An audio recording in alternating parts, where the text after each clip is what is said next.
Welcome back to We Know Scripted TV, where today we know Andor Season 2, episodes 4 through 6. My name is Grace Leeder, but of course I'm not alone. First, I'm here with Mike Bloom. Mike, how you doing? Fantastic, Grace, until you find out that I've been a forgery this entire time. That Um, I am the mic that is screwed underneath the desk. that's why we have to do the reappraisal of all of the RHAP podcasters, I believe. I mean, honestly, an audit is maybe necessary at this point. All right, well, we'll round out our group here with Taran Armstrong. Taran, how you doing? I'm doing great. Happily undercover, and hopefully nobody audits me.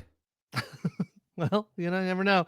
All right, we are here to talk about the second arc of Andor Season 2, episodes 4 through 6.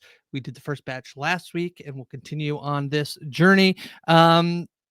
Let's just start things off. Mike, what did you make of the second batch of episodes? So I would say definitely a step up from Arc 1 in that I feel like the storylines are starting to weave a bit more, are starting to center themselves a bit more. This is something that we talked about last week about how after we had this really unifying location in Ferrix at the end of season 1, we kind of then separated everyone, scattered them to the winds or lack thereof for the first arc of season 2. Here we're bringing things back together, right? Mon Mothma's talking with Luthen again at the Imperial Ball. Obviously, we're getting a lot of this crossover with Cyril on Gorman and almost like two ships passing in the night, crossing paths with Andor's brief appearance on Gorman. So it feels like while simultaneously there was a lot of development in some of this stuff that was set up in the first arc, I do feel like it's also doing a great job of starting to bring these storylines together, which I was really excited about coming into this season.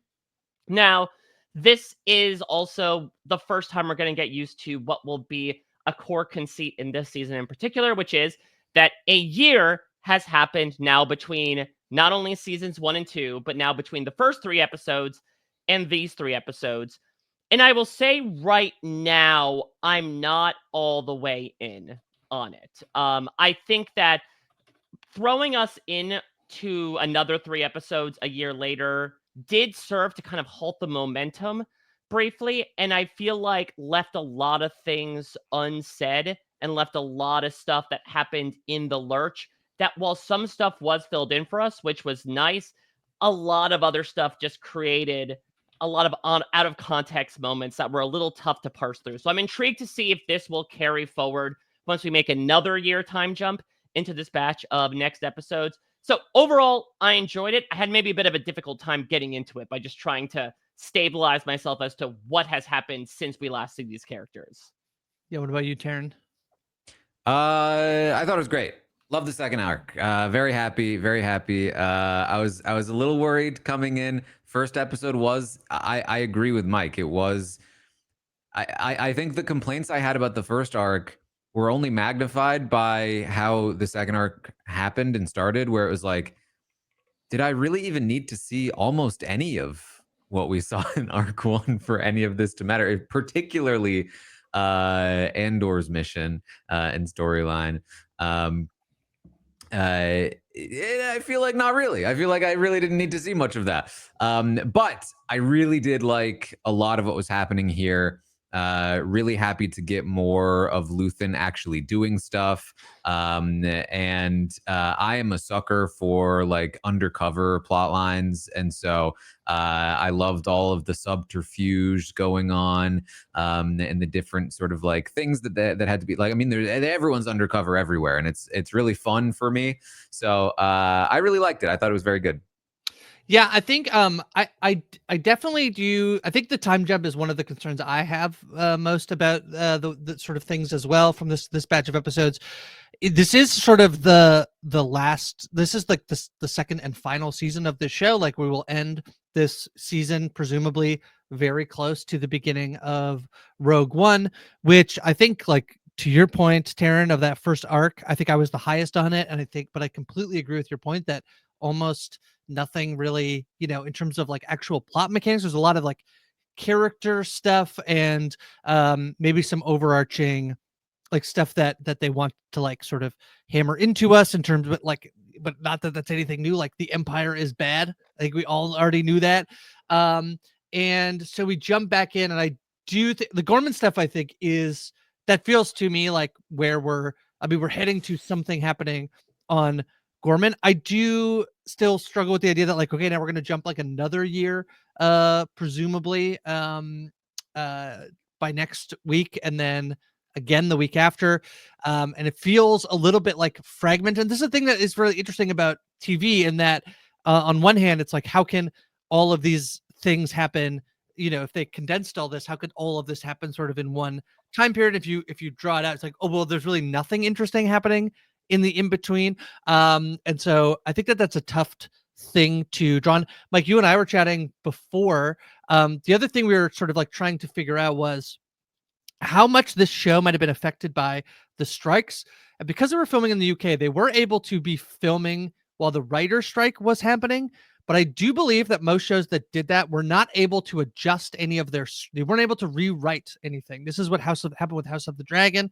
Essentially, House of the Dragon was filming pre-actor strike. I can't remember which one I'm saying. Pre-actor strike, they were filming, and then once the actors went on strike, shows had to pause down. And it seems like Andor did, but was still filming for a little bit. And I wonder whether that has anything to do with some of the clunkiness that I'm feeling. But I don't know if you want to speak any more to that, Mike.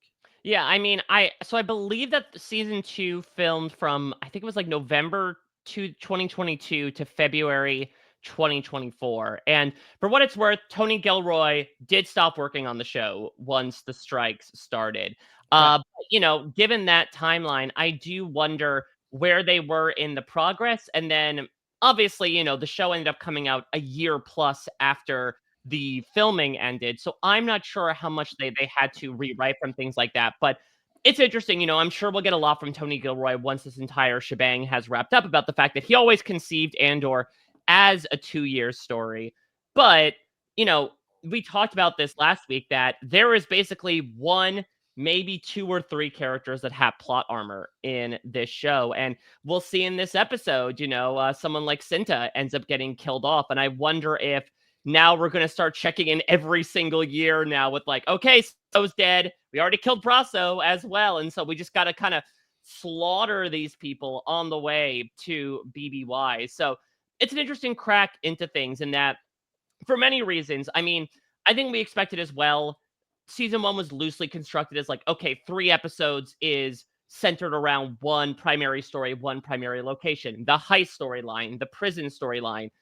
It seems like, now granted, we could do an entire different thing in 7 through 9, but to your point, Taran, I imagine we're going to keep staying on Gorman for this. And so it does feel like a marked departure from how Gilroy conceived season 1, and I wonder why that is.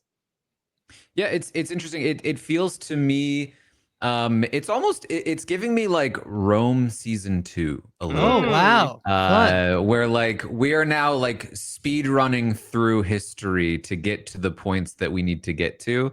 For those that maybe don't know the reference, HBO's Rome back in the day had planned for a much longer show, ended up being like canceled after season 2, and so ended up like writing into season 2 like a ton of Roman history to get to some of the high points that they wanted to film, and ended up being like a very rushed, very like quickly paced season 2, really getting to all those points.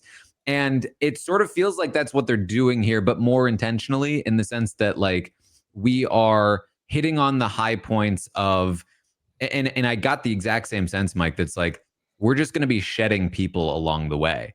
Like over the years, we are just losing, attrition is eating away at us, while like at us individually, the characters we know and love, while the movement itself is growing and expanding. And I think that they are trying to tell a story that feels like it's transitioning from this like more tightly focused character show to something that is more grand and opens up into the larger universe of the the property, the IP. And so that's the feeling I'm getting, and I don't mind that.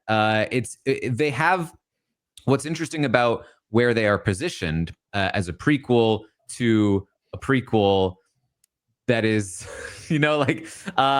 like they have a unique opportunity to tell a story in a very different way than almost any other story would be told. And that's what I liked about Rogue One too. And so I think leaning into that is very interesting to me. And I'm curious to see how it continues to develop, if this is going to continue to be their strategy of just sort of like checking in and slowly expanding the scope. Yeah. One thing, I think that's true. And I think you can feel it with the themes that they're hitting, which is sort of this like, which has been true of the show. But I said this last week when Mon Mothma realizes that like, oh, something might happen with Tay, with Kolma. She goes and sort of dances the night away, and I do feel like there's this like feeling of, at some point this is what we all signed up for, and at some point we have to look. We are going to be in full scale war, and some of that language is used this episode where people say, like, actually people just don't realize that we're at war already. And I think that there's this like, I think this push and pull between a lot of specifically like Luthen being this driving force between other characters and how people are preparing themselves for this journey that they are already on. I think the ideas and that sort of stuff is actually really excellent in this arc. And I think also my other criticism is that there's basically one moment that happened. It's the last moment we see in the arc that I feel like is reflective of the things I think aren't working, as opposed to there is actually a bunch of stuff that I think is working. Like cool guy Andor doesn't look at explosions. Well, isn't the last thing? Isn't it the Bix? The like putting the guy. But then afterwards, like Andor walks out with her in slow right. motion, and he sets off the detonator, and it blows up. That's right. Well, let's dive. Where do you want to start, Mike? I turned it to you last week, so I'll give you the floor again. Which storyline would you like? The storylines I think are more interweaved this week. Yeah, much like the fibers from the Gormectopods or whatever they're called. Right. I actually want to stay on Gorman because this is the stuff that continues to work the best for me. And what I love about it is that, obviously, to Taran's point, this is supposed to be sort of an origin story of a rebellion, of how it starts from a spark and it turns into a flame. And obviously, Gorman is going to serve as this chess piece for both sides, right? The reason why Andor gets sent there in the first place is because Luthen's like, that'd be really nice to have him on our side. And if not, they go up in flames. That's a pretty damn good signal fire to the rest of the galaxy. But what's so fun about it is that, like, the accents I think are purposely implaceable, but like to me, it reads as very space French. That's really exciting because of this idea of the French Revolution, right? About this idea of American history and French history, how you have this sort of upstart rebellion revolution that is happening independently of what's happening galaxy-wide. But there's a lot of conversation from all sides as to how much do you intervene, right? You have the Empire purposely feeding the flames because they need a fall guy for the drilling that they're going to do. And so they're like, great, we're going to have Cyril Karn essentially play triple agent at this point, pretend that he's getting recruited when actually he's feeding information back to the ISB. And then you have on the other side the way that Vel and Cinta cross off into the storyline, fatally so, where they essentially say, like, you don't know what you're doing. That's Andor's, really wise words to Luthen, right? It's like they are in way over their heads. They're biting off more than they can chew. And it turns out that, not every rebellion is going to succeed in the way that it will eventually for some of our heroes here in the galaxy. And so while I imagine, they still get away with the weapons at the end of this, it still does feel kind of like a failed mission on behalf of the Gorman front because of what it accomplishes now for the Empire. They were able to fall right into their web and get gobbled up in the process. Yeah. And I feel like there's a lot happening there. I imagine that with this time jump, like the idea is that this rebellion is going to be built up on Gorman in a way that is in all according to the plan, right? But I do think it's interesting. Now, there's one thing I feel like I need to ask because I am not Star Wars knowledgeable enough, and I feel like I don't know if I'm supposed to have like obviously figured this out by now. Gorman, they're mining for like the Death Star stuff, right? Like is that what they're doing there? Yeah, they were mining for stuff to coat their reactors, which will probably be the reactor that Emperor Palpatine gets thrown into at the end of Return of the Jedi. Yeah, I have to imagine that this all culminates in like a Death Star situation, and that's like why the they care so much scene about in season 1. Yeah, Gorman. Right. Okay. So yeah, I think like sort of getting into this place and all of the like all of the subterfuge happening here is really interesting.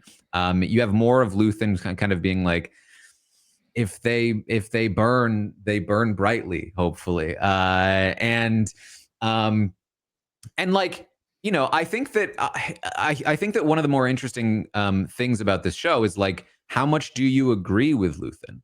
And I think that we're seeing him as a bit more fallible in this arc, where he's starting to just like, he's like, we have a bug in this place that we didn't even need a bug in, and now like I have to keep track of that too, and now we have to pull it out. Like there's too many threads to pull on, and is he capable of staying on top of all of this stuff? And is his method of letting Gorman burn brightly the right one, given that Gorman may be a very important place for the Empire to to mine and get those resources that might be like the killing blow potentially to the theoretically to the Empire?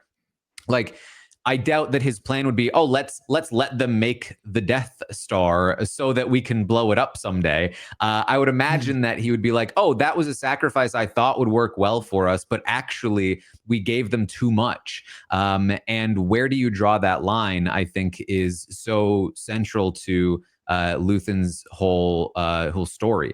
And so I do think that it's again, yeah, I'm sorry, I'm talking about all of the stories. No, like, there's so no way to. connected this I time. don't. Yeah, they're all over the place. Yeah, not you. The stories are. They're actually not. They're pretty much all in Gorman. I think it's interesting. This arc is written by Beau Willimon, who I have to assume the character Willimon is named after the writer Beau Willimon. But he did the Narkina 5 arc, the One Way Out arc last season, and so those were his 3 episodes that he wrote, and now he did these 3 episodes. And his background before this is he actually created, like, he adapted House of Cards from the British series to the American series, and that actually, to me, how many seasons? For the first 4 seasons, Taran, don't worry. Okay. Okay. You know, I mean, 4 is I mean, a little pushing listen, it. But... we can work on his resume a little bit. I believe he also worked on Severance as well. Oh, wow. This Okay, past great. season. Well, so or no, he was an EP on Severance for this past season. So the thing about it, though, I do think that there is some House of Cards-y stuff in here. I think, in terms of what I think is really, this is almost like, and actually more Survivory than anything, is this is the episode where, Mike, it's like way before Tribal Council and a name gets thrown out, and it seems like that's a consensus, and then you're like, there is way too much time for that to be the name. And I feel like it's like that because there's this idea that, like, this Gorman, everybody kind of thinks like doing this on Gorman kind of doesn't make sense to some degree, that like it does feel like what, and I think that's from Luthen's point of view, in terms of like, yeah, well, if they fail, like, and that's really like Cassie's like, why are we doing this? We're not even going to get that much out of it.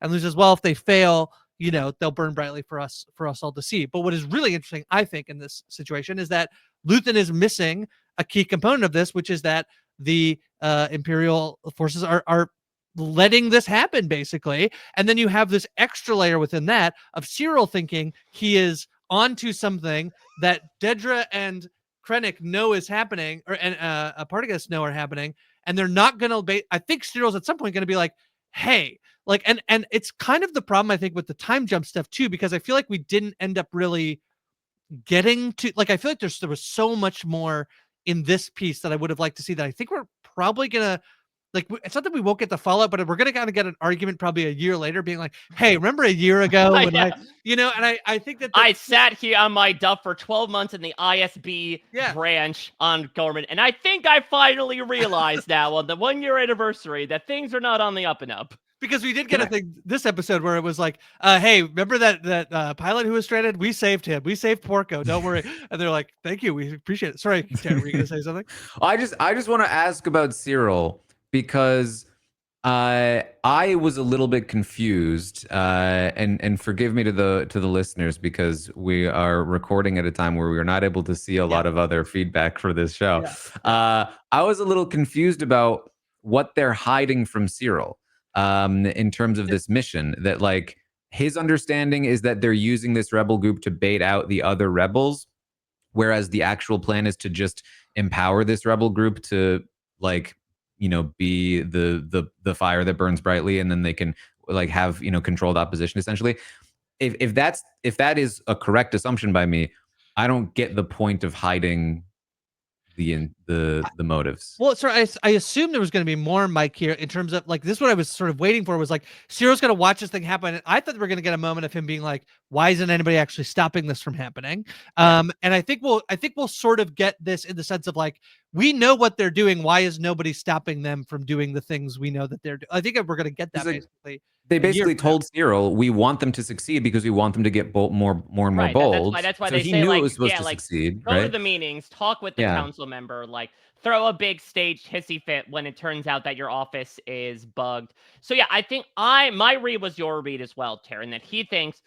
I mean, I think the reason why they're keeping it from Cyril is because like he is the most, from his perspective, lawfully good character Yes. on the Yes. show, right? Like he is very much, I will do my job to the best of its ability if it means pursuing what I think is good, what I think is accomplishing the goal. And maybe Dedra and Partagaz, it might also just be a matter of like someone like Partagaz saying this only goes so deep. I mean, hell, they dismissed everybody in the ISB impromptu to be like, only the two of us can listen in on this. So it seems like it's a very hush hush need to know project that Cyril can't be involved with in the first place. But it also might be this idea of, okay, if he does find out, would this be something he would actually want to do? Because this is a guy that was also actively, I mean, one of the reasons why he got fired from his job in the first place is because he was like, damn it, I don't want us to come to the bureaucracy of the Empire. Let's go to Ferrix anyway. ISB be damned. Let's pursue Cassian Andor. Okay, so I think this is clicking for me that like the implication here is that there has always been this kind of conflict with Cyril where like it feels like, yeah, he is lawful evil. And he has cared a lot about like finding justice for the murdered, Imperial person from, episode 1 of season 1 or whatever, and finding Cassian and, hunting down these criminals. And he thinks this is all part of that, and that he might actually object to the idea that they are about to like burn this planet to the ground and potentially use the burning of this planet to the ground to build a planet destroying ship. And that perhaps that conflict might come into play in the future. I think that makes sense to me.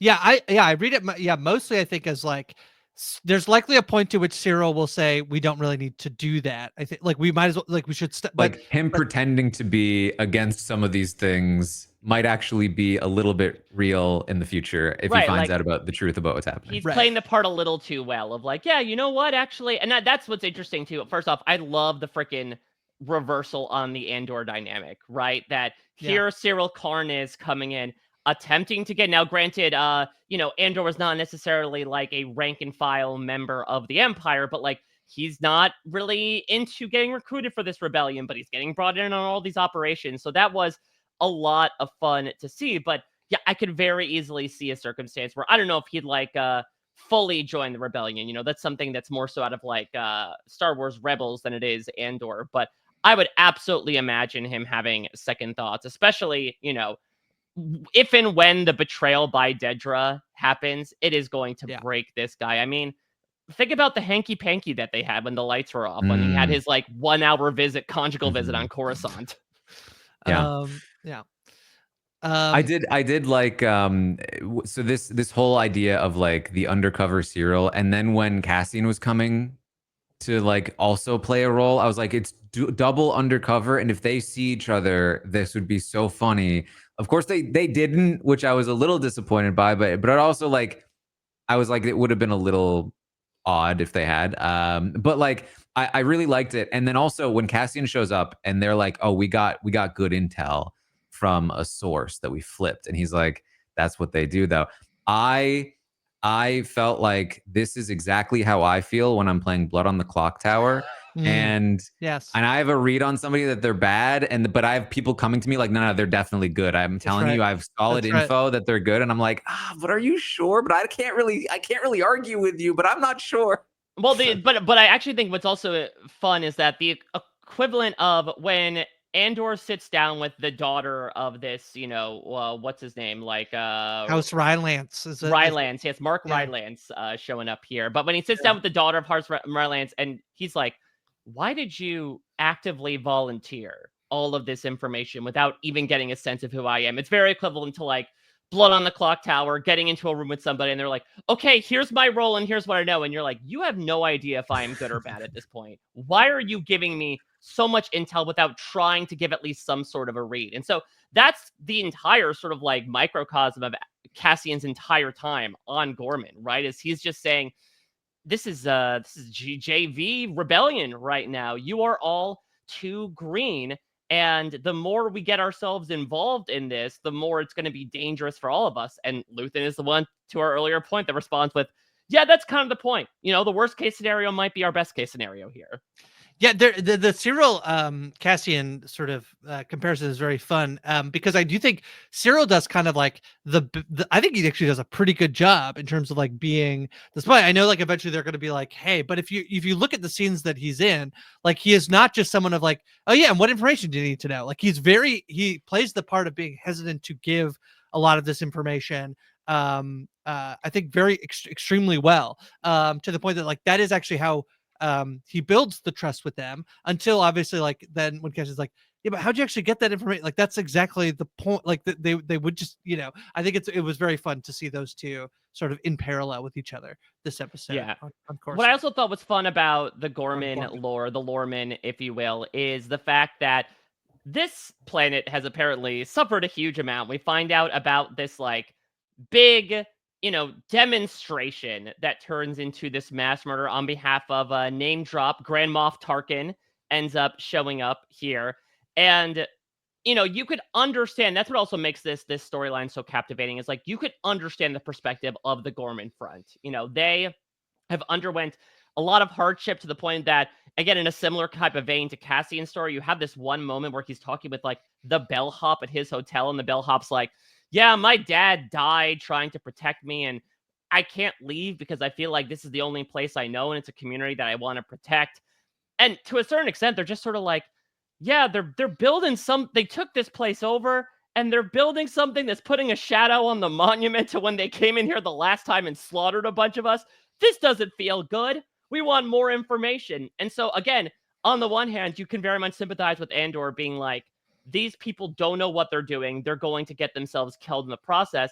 But on the other hand, you could very much sympathize with these people of like, we have to try something. We don't know what else is good. We don't know how to run a better rebellion at this point. So we're going to use the resources that are given to us. Yeah.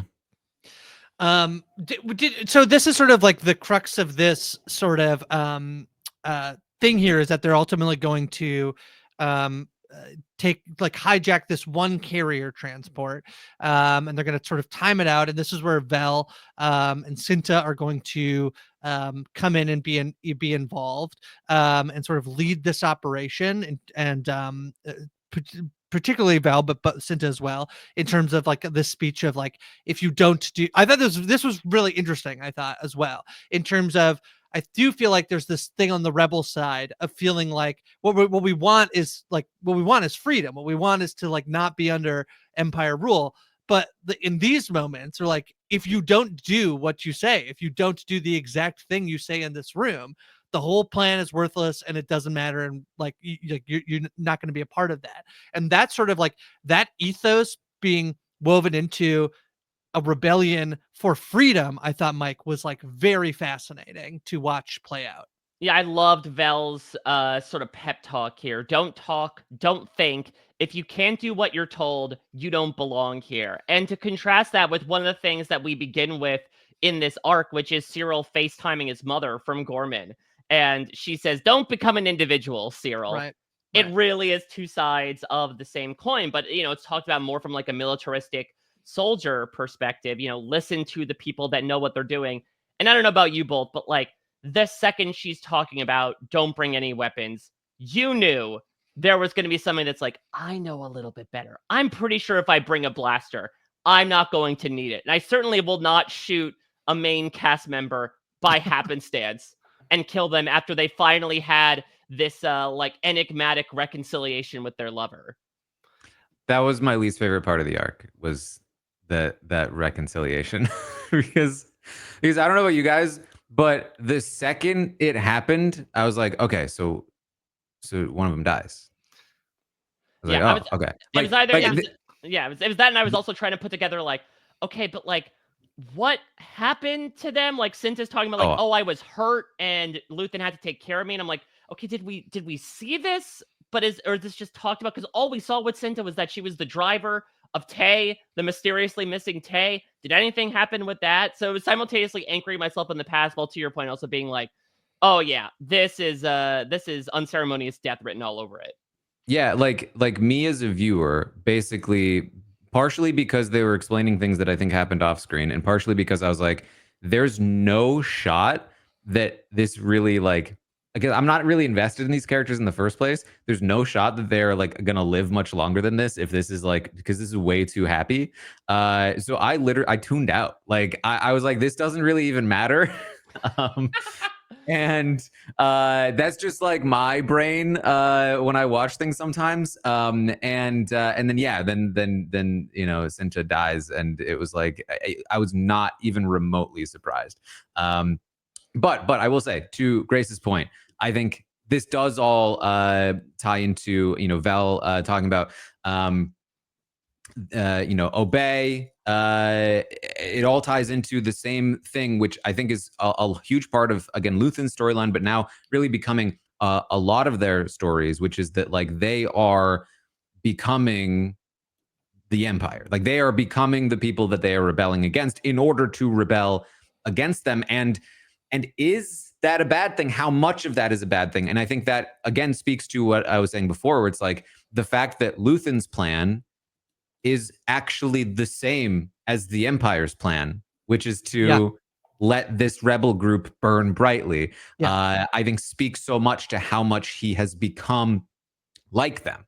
And it's the same thing with, you know, Val saying you must obey orders, do not, you know, mirroring the do not be an individual. And then after Cinta dies, when Vel is talking to the man who accidentally shot her, and the way that she talks to him, saying like you will spend the rest of your life making up for this because the cause is greater than all of us, is so religious, and has really been this kind of undertone throughout the series so far, especially season 2, of like the cause being this greater thing, you know, greater cause than any individual, any relationship. It's the issue that Cassian has with Luthen in this arc, where they're arguing, and Cassian is trying to hold on to, you know, his individuality, like, you know, like, and they could literally, you could literally sub in the cause for God, and they could be having a theological discussion in this argument.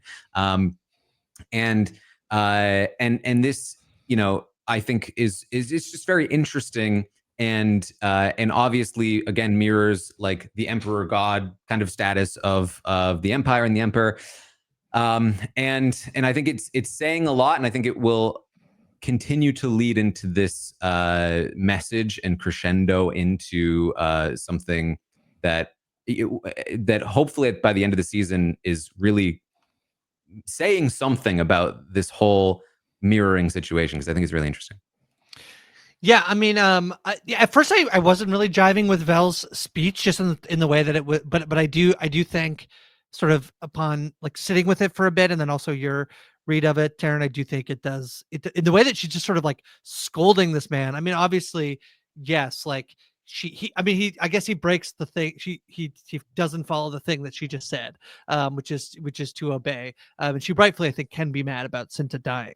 But there's also a part of it's like, don't we all know what we're signing up for here, you know, a little bit, She but needs Cinta to have died for right, the that's cause, right, for a yeah. good reason, not just a stupid accident. And so right, the only way to make that happen now is to turn this man into a piece for the cause. right. Okay, I like that. Yeah. Right, because it's something that could have been avoided if he Right. had listened to her. This was not sort of a casualty of war of like, well, you lose people, life goes on. It's more so of like, this didn't need to happen. In fact, I planned for this not to happen, and it was only due to a rash move by this young kid. And so, you know, it's something that I think she's also maybe speaking the quiet part out loud. We don't know this guy from a hole in the wall, but he looked obviously very rattled by what happened. And so, you know, we'll see if we check in with him in a year, but I do think there's a lot of resentment there because it's like, if it wasn't even a good kill, it was Right. it was a kill that felt needless. Right. Okay. Well, let's talk about like Cassian and so the Cassian goes to Gorman to basically like liaise with Rylance basically, and then for this Yeah. to sort of to all happen. But when he comes back, I think he also realizes that potentially, and I mean, a lot of this is Cassian both being one of the most devout people we've seen on the show, and actually there's parallels here between Vel and Cinta's conversations about the response to this thing that had happened. That again we're talking about, like it's very vague. But then Cassian and Bix, and the way that Bix is not doing very well, having nightmares, obviously some PTSD from being tortured, and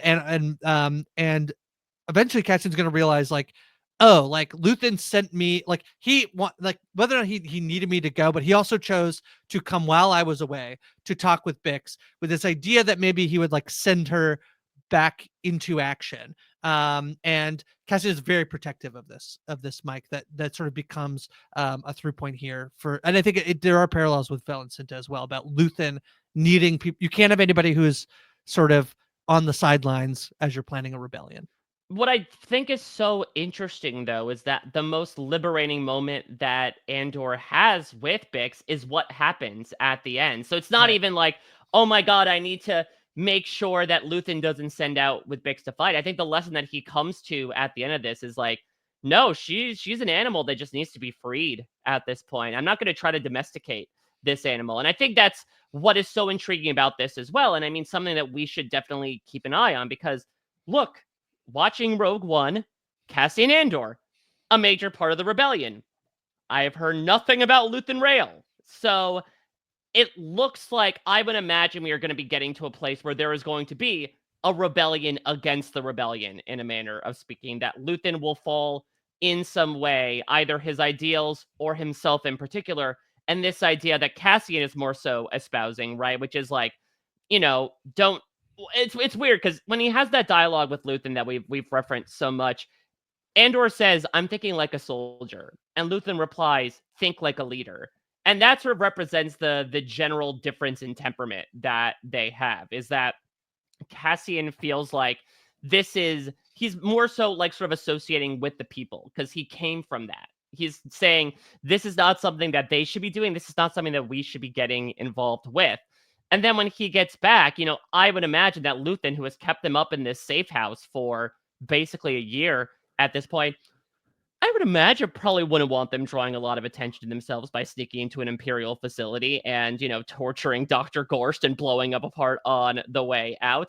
But they decide that they are going to state their own message in the way that they rebel. And He jokes about Luthen jokes about like I should have just killed Krennic while we were at the yeah. party. Like he jokes about the thing that like not exactly, but they kind of just go and blow up Gorst, Yeah, and that's Yeah. the thing as well. It's all about this individuality versus, again, the overall group mentality. That I think for Luthen, it's like, hey, Bix, you're gonna have to kind of live it with the trauma that you experienced when you were tortured on Ferrix, but don't do it with drugs because you'll have a hell of a withdrawal period. And Bix decides, with Andor's help, to take her fate into her own hands, and so I think it's just getting started in terms of the individual pursuits that these characters are going to have and how they'll either work with or possibly against Luthen's grand plan, which is more so you're kind of a cog in this giant, Rhydonium tilling machine, in a manner of speaking.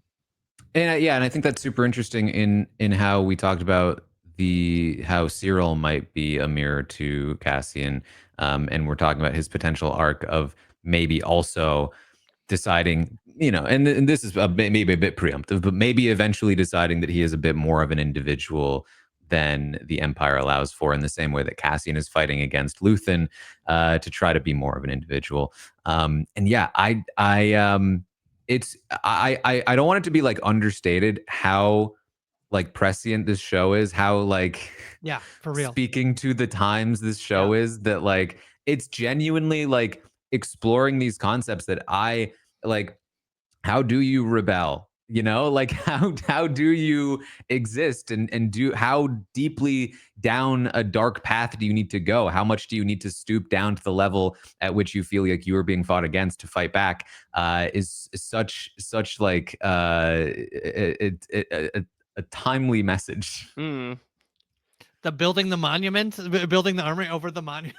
Like, oh my god, it's like brutal. Yeah, I think that again, I think that the piece for me that I like was like just how much like the gore stuff. I think for me, it's just that like it happened so quickly at the end that we're like, oh, we're dealing with Gorst. I like the themes of it. I don't mind. And then my other worry about this is a little. So the other piece of this, like with the big things, that she's using these like sleep inducing this drug that she's taking, this blue drug.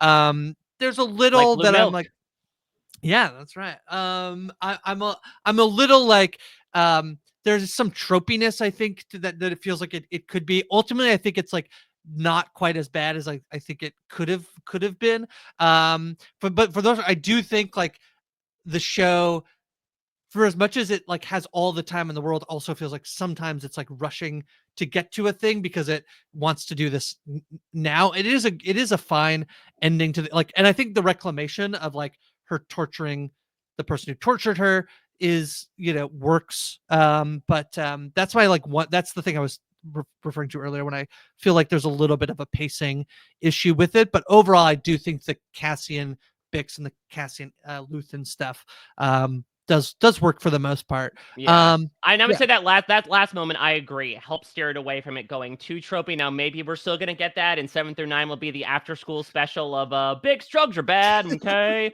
But at least in yeah, this moment, it felt like she was able to find sort of her own form of release, and maybe the nightmares won't get any better, but at least in the waking moments, she was able to be active. I think that's what I was initially concerned about when we spent most of the arc of her just kind of holed up in this yeah, place, Mm. catatonic, yeah, staring out the window. This was a marked change for the character that, in my opinion, was necessary. I talked last time about how we need to stop torturing Bix in multiple yeah, ways, and this yeah, felt like the first time in a while. And it was really nice to see her and Cassian together as well. We obviously had not seen them since episode 3 of season 1, except for like when he finds her again, similarly catatonic on Ferrix, and he's like, all right, we gotta go. We have not seen the two of them really interact with each other. And so to see how affectionate they were towards each other, that really nice scene where they do this like interesting interpretive dance together that I'm sure oh is, yeah, cultural, but like obviously is very passionate between the two of them, I think spoke a lot about where this relationship is, and also makes sense as to like initially you think that it's just Bix going rogue one, if you will, and then it turns out that Cassian's alongside yeah, her, and it's like, yeah, this makes a lot of sense. yeah, Yeah, I do. I will say I was struggling to find the chemistry between the two of them, like because I hadn't really seen them together.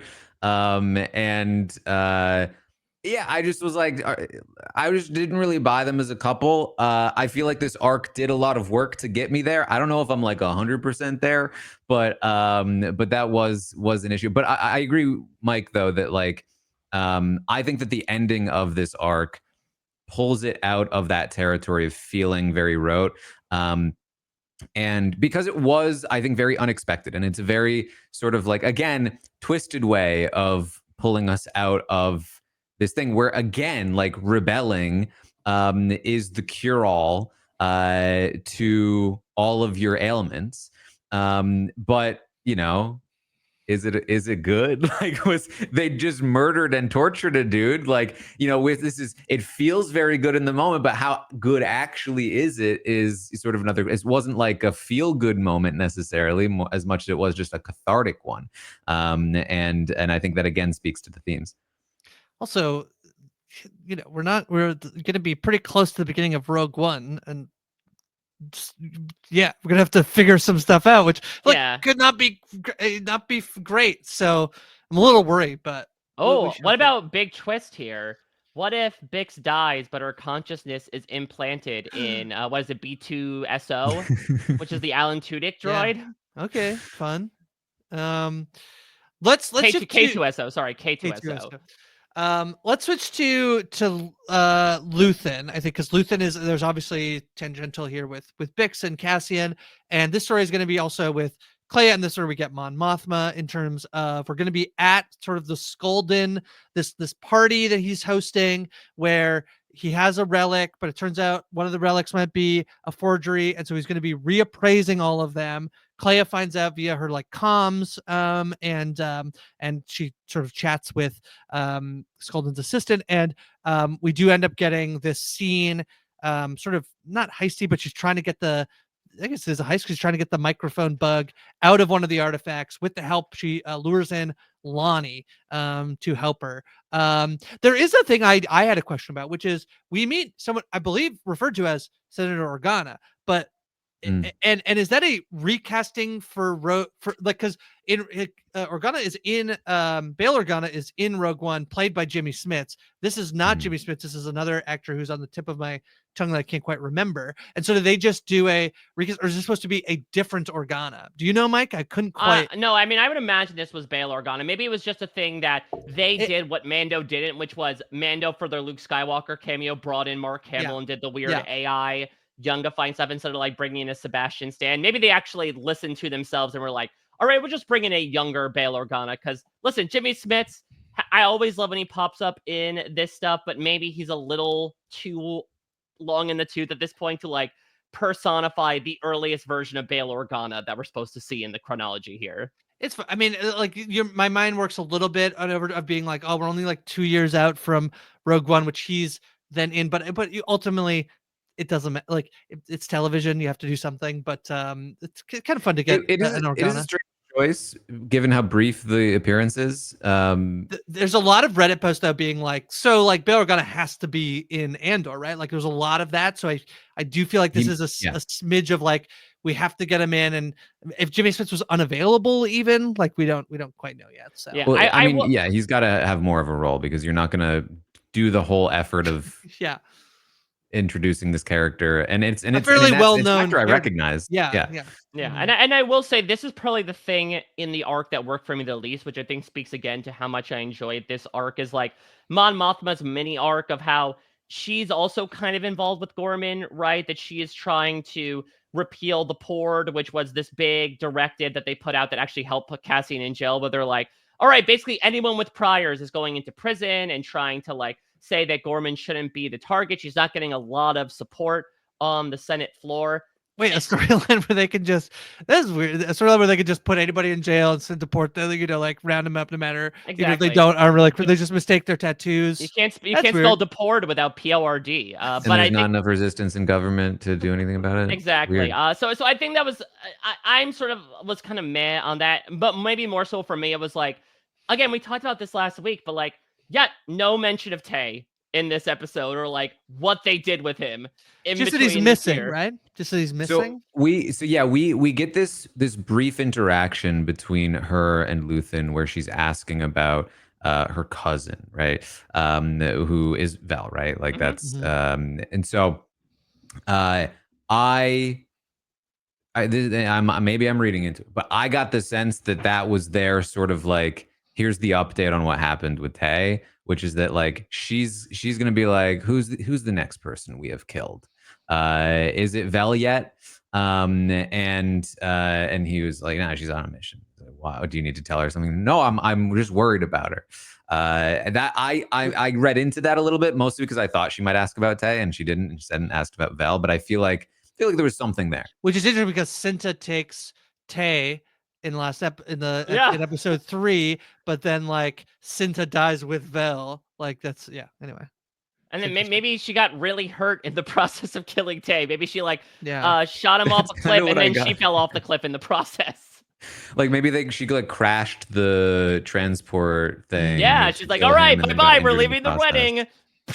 Oh no, I got hurt too. Porco's like, hey, my plane. Then they ran into the group of fighters. Oh yeah, they were, who had known that the brigade was also wedding crashers at the same time. They were on their way. Did we like the sort of the gala? The part, this is the sort of the second weekend where we're like sort of gallivanting around. There's this like scene with Mothma and Krennic where they're sort of having a disagreement about. Did you like this, Mike? You like this? I love Me too. these I love petty it. shots being fired where the two of them, like, they're not even putting any pleasantries out there. Like, No. they just do not like each other whatsoever. I mean, the first thing, like, Mon Mothma says to Krennic is like, wow, it's surprising you're not here on a witness stand. Yeah. And so it's very fun to just watch these two actors snipe at each other. And I think it says a lot, again, about, like, how Mon Mothma is in line with a lot of the ISB higher-ups. I don't know. Maybe it's just because we don't know a lot about her. I think her name is Cleo, right? She's the assistant to Clea, yeah. Luthen. Like, I didn't necessarily feel the stakes of like, oh my god, we've got to get the transmitter out of there, or this whole thing could go up. Maybe just because I don't really care that much about the character. I liked But it when was, her hand was bleeding. That's about the coolest thing I yeah. could say. But it was fun to see Young back, because Young was the ISB spy, Yeah. right? Who Luthen delivers like the famous speech to in episode 10 of season 1. I love him. He's my favorite character. And I love the bits we got here of him.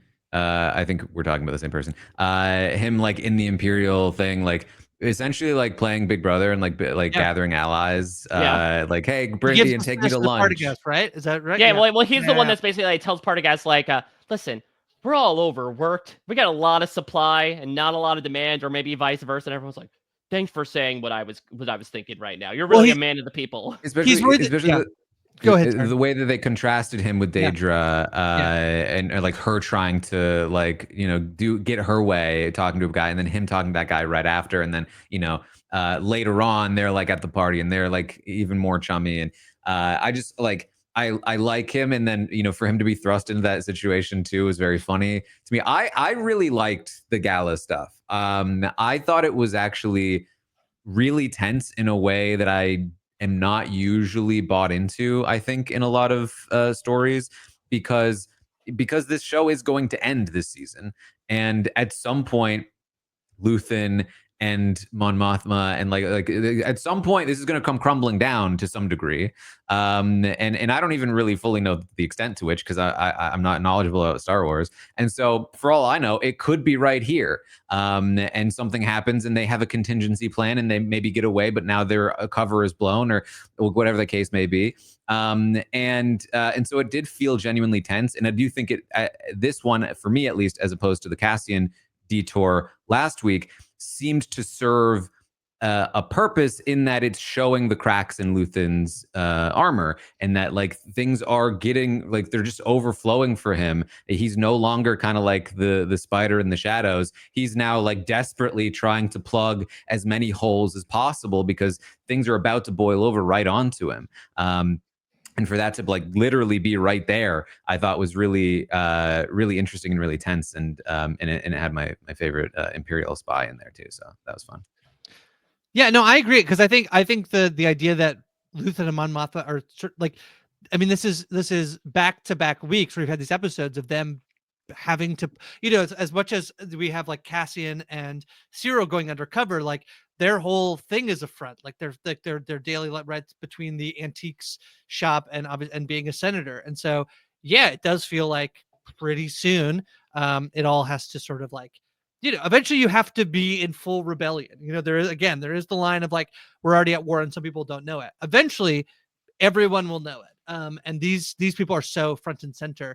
The only thing that I was a little confused by Luthen is how much of a time jump did he not have a haircut when he tells Well, he has the like a wig on, right? he's Yeah, wearing a wig. Whenever he's the antique dealer, he always puts a wig on. Oh, I think I missed that. I was like, yeah. There's a lot of hair blind people out there in Coruscant. They would not be able to peg Yeah. one of the leaders of the rebellion as this Yeah. long-haired eccentric character. Yeah, I guess I'm the opposite of wig watch. I don't notice the wigs, so It would have worked on you. It would have worked. Yeah, I'm like, did he wear glasses? Oh, that's Superman. So I like this. I like this.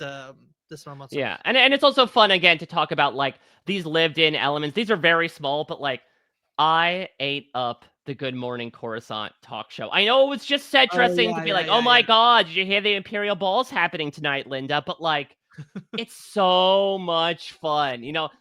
Don't take us to the 50s diner like you did in Attack of the Clones, but like give us more of this, and like the security guards at the ISB facility watching pod racing on the monitor. That was so great. I think it's Bix who was like watching it while she's drugged out. She's watching Yeah. the morning show as well. And there are just so many, I think, doing these time jumps, there are downsides and there are difficulties with doing them. And there are ways to really make them work. And one of the ways that I think they've been doing a great job is these little moments, like when Luthen is arguing with his assistant about the bug, and he's being so petty about it. And he's just like, she's like, you agreed to it. And he's like, you convinced me. You talked me into it. And it's just like, you just get the sense that like, not only do you immediately then fill in all the gaps of like the conversations that they had about this and the arguments of like pros versus cons, but you also are like in this one moment seeing even before being told the cracks that Luthen is like this out of sorts, that he's like, chastising her for having convinced him that this one small move was a good move. And it's little stuff like that, I think, that's really making this stuff work, and making it feel like, yeah, there has been a year since the last arc, and before that there was a year before, so just good stuff. Yeah. All right, we get one last little story beat here, which is the Saw Gerrera, Willimon, and I believe this other man's name is Purdy, I believe. And Purdy. Purdy. Purdy dead right now. Purdy dead. Yeah, this is where Saw needs Willimon to train Purdy on to create something, which we've chatted before the podcast about, like exactly what it seems to be, some sort of bomb, chemical warfare type thing. It definitely, I feel like this didn't totally work for me, and it was a little confused sometimes more than anything in terms of like at the end when they're like not wearing the masks and whether or not that should kill you or not, whatever. But this seems to be like it will be hugely important for this thing is likely ending up on Gorman to be used in something either in the next arc or the one after that, Mike. So Saw Gerrera, like, I simultaneously love and hate this character. And I usually stray away from using this word, but I truly do think he is like the definition of insane. And he has been since he showed up, on Rogue One. And since he was in the Clone Wars as well. It's just between like, it is by far Forrest Whitaker's oddest performance, because he's got this odd voice and this like kooky, crazy hair. I mean, it's just pretty classic Forrest Whitaker, to be fair. I don't know. Maybe I'm just so used to The Last King of Scotland, but like he's so over the top, and it's so interesting because Luthen is obviously going to go to recruit him in the last season, and he will be rebuffed by Saw Gerrera. It's like they're all lost. Like there's no use joining this cause, and so I think we're still trying to figure out like if he's still doing his own thing or if in the time since he has now joined up with the cause, because to your point, Grace, this is something completely separate from what is going on. And just to explain what's happening, so there's this substance called rhydonium, which has been used mostly in the cartoons, in Clone Wars, and in Rebels. It is a starship fuel, but it's essentially like nitroglycerin. Like, it is incredibly explosive. It is incredibly sensitive. And so from that perspective, it's also like a very strong gasoline that, like, if you were to huff it in, as Saw talks about, like, it can burn your skin. It could perhaps drive a man mad if he huffs in too much. And my implication that I took from this is, I don't think he's looking at this as just free gas for life. I think he's looking to expand into chemical warfare. I think he's looking to make Star Wars napalm. And hearing his story was incredibly interesting about essentially growing up in, one of these migrant camps where he sort of experienced this firsthand. And now it's almost like with Bix as well, right? Where it's like, this is the thing the Empire did to make me who I am. And now I'm going to use that against the Empire and show them what it is like. So I don't know. I agree with you that I was very on and off about this, between, again, my very on and off feelings on Saw, between the fact that, again, I don't really care about Will that much in terms of the Rebels, that he more so seems as like a piece to represent this story. But it seems like we might have quite literally explosive consequences coming perhaps as soon as next arc from this. Yeah, I think my biggest issue is that I just probably needed subtitles for the speech at the end. I was just struggling to understand what he was saying. And And also, I had no idea what this thing was that they were doing and building and programming, and I didn't quite understand until like midway through that like all the different sequences needed to be like memorized because they didn't know where they were going. And I guess a sequence is dependent on where you are. And I was just a little confused about all of it. So it was mostly just like vibes for me in terms of this, and that worked. I think that worked. There were a couple of things I really liked about this story, which were the like the Imperial spy here in this group. I don't remember his name. Grace, you Purdy. said I it. think Purdy is his name. Purdy, Yeah. thank you.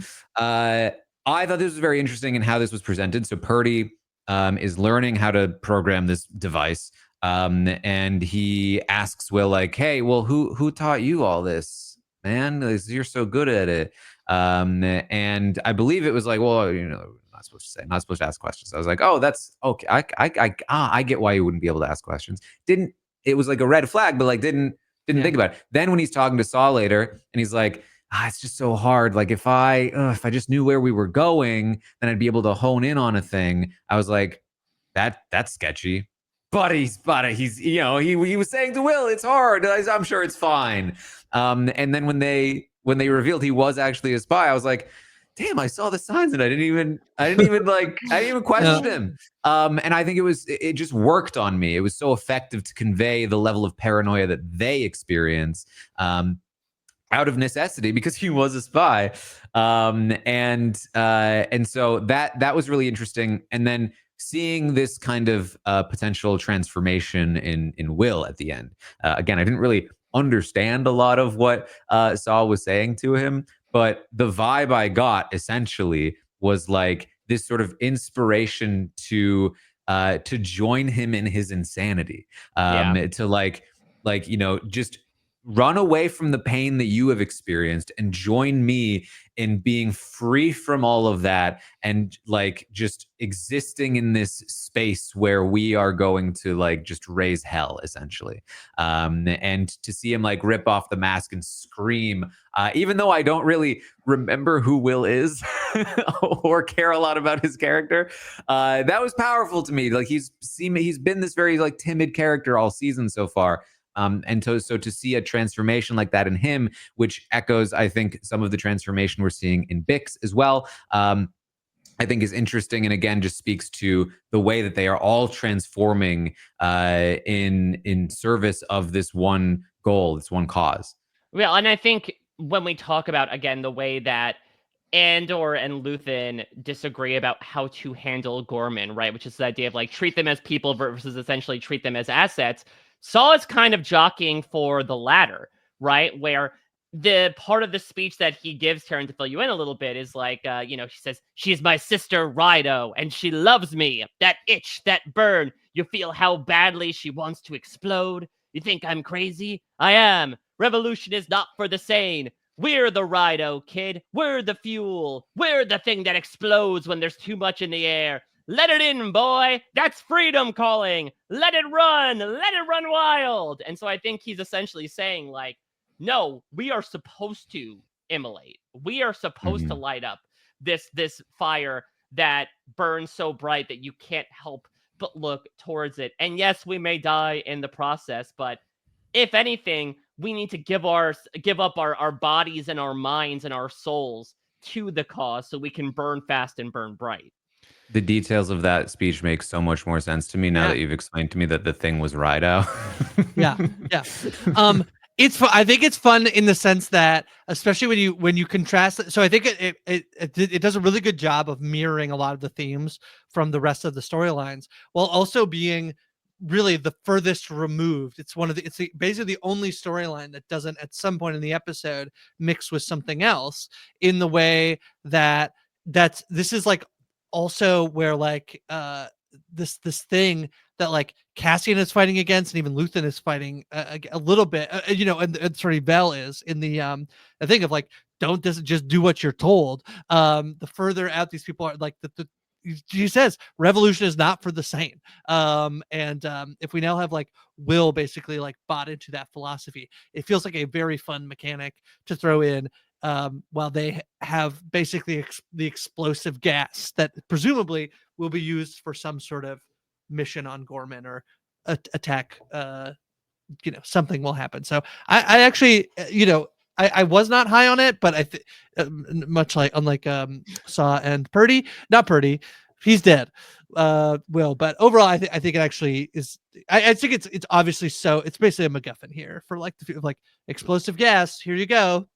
So yeah. I mean, listen, if we talk about Andor trying to wipe a bunch of these characters off the board, they just brought something in that could be a very easy way to do it, right? They essentially got the wildfire of the Star Wars universe into the equation.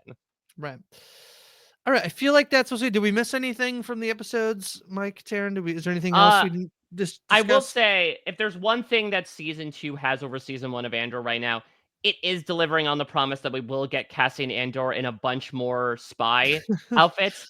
And so for this arc, the action figure being Varian Sky was so great. I love Diego Luna with the slicked back hairstyle and, the sky blue jacket and the designer life. And also very fun to get a bit of insight as to like how he gets all of his alibis, right? Is that like he visits this person, feeds him an earpiece, tells him his entire life story on his way to Gorman. So I thought that was, again, a very nice little touch that only took, like a minute and a half of airtime out of these 3 hours. But I think really effectively filled in some of these blanks as to how some of these rebels work. The makeup on the guy who comes out to like ultimately gives Cassian his alibi was really great. I thought it was the dude who's like when he like goes to the diner and the guy comes out from the back. He looked amazing to be on screen for 5 seconds. The CG, what I presume was CG, in the Senate area of the giving the speech, I was like, oh, I'm back in the prequels. Like, where's Jar Jar Binks? It was oddly comforting. Personally, I hope the more that we get these parallels to real life happenings, that most of the next arc will be about the Senate's debating tariffs, interplanetary tariffs. Mm-hmm. Well, that was quite literally the scroll on episode 1. It basically is, right? Is that right? Yeah. Yeah, their taxation on trade routes. Wow.